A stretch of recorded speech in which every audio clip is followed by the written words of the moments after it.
What's the meaning of calabrese?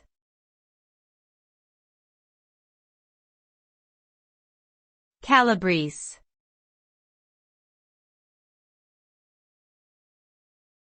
Calabrese.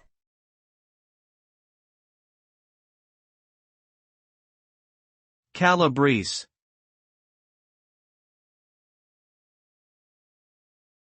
Calabrese.